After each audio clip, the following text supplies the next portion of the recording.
Planning ഇനിയെങ്കിലും മനസ്സിലാക്കിയിട്ട് ഞങ്ങളെപ്പോലുള്ള ചെറുപ്പക്കാർ ചിന്തിച്ചുകൊണ്ട് എഴുതും. ഒരു കാര്യം കാണുന്ന സമയത്ത് അതിനെ അവലോകനം ചെയ്യും.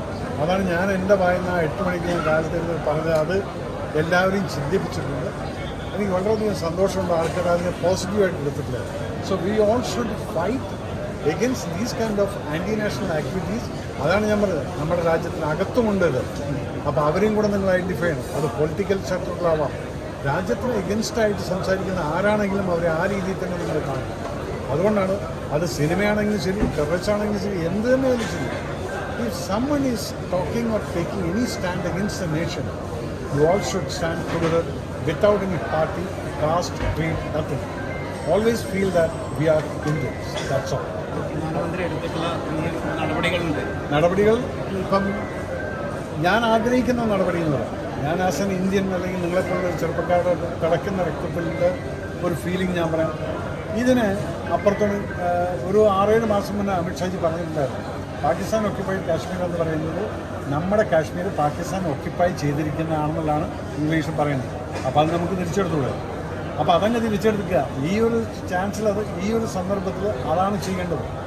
പാകിസ്ഥാൻ എന്നുള്ള രാജ്യം 1947 തൊട്ട് ഇന്നേ വരെ ഇത്രയും വർഷങ്ങൾ കഴിഞ്ഞു, 80 വർഷങ്ങൾ ആവാൻ പോവാണ്. ഇന്നേ വരെ നമുക്ക് വേണ്ടി എന്തെങ്കിലും ഒരു സൗഹാർദ്ദമായിട്ട് ചെയ്തിട്ടുണ്ടോ എന്ന് ചോദിച്ചാൽ ഇല്ല. എവിടെയും ചതികൾ മാത്രമേ ഉണ്ടായിട്ടുള്ളൂ. അത് 65-ലാണെങ്കിലും ശരി, 71-ലാണെങ്കിലും ശരി, അതിനുശേഷം 99-ലെ കാർഗിൽ യുദ്ധമാണെങ്കിലും എല്ലാം ചതികളുടെ കഥകൾ മാത്രമേ ഉള്ളൂ.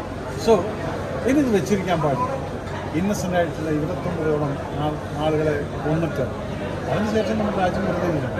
No, you all should stand and shout. We should take the diplomatical revenge മാത്രമല്ല, ഡിപ്ലോമാറ്റിക്കൽ തുടങ്ങിക്കഴിഞ്ഞു. പക്ഷേ it has to be wiped out. നമ്മുടെ വരുന്ന തലമുറയ്ക്ക് സമാനമായിട്ട് ജീവിക്കണമെങ്കിൽ ഈ ഒരു രാജ്യത്തിൽ ഇതുപോലുള്ള പ്രവൃത്തികൾ ഇനിയും വന്നുകൊണ്ടിരിക്കും.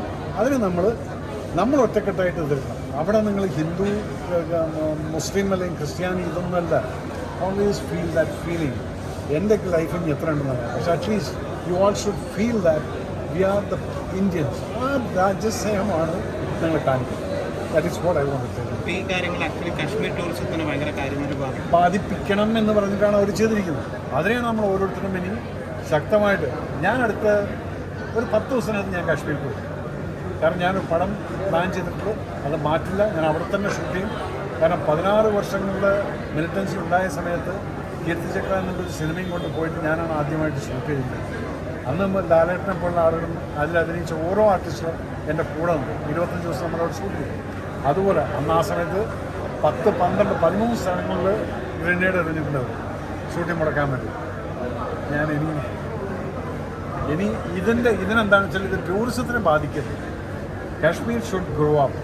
കാരണം അവർ കുറേ സഹിച്ചിട്ടുണ്ട്, അനുഭവിച്ചിട്ടുണ്ട്. അപ്പോൾ അത് നമ്മുടെ രാജ്യമാണ്.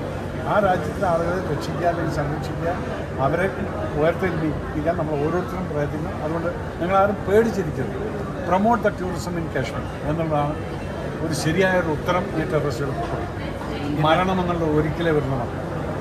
അത് എവിടെയാണെന്ന് വിധിച്ചിട്ടുണ്ടെങ്കിൽ അവിടെ വരും.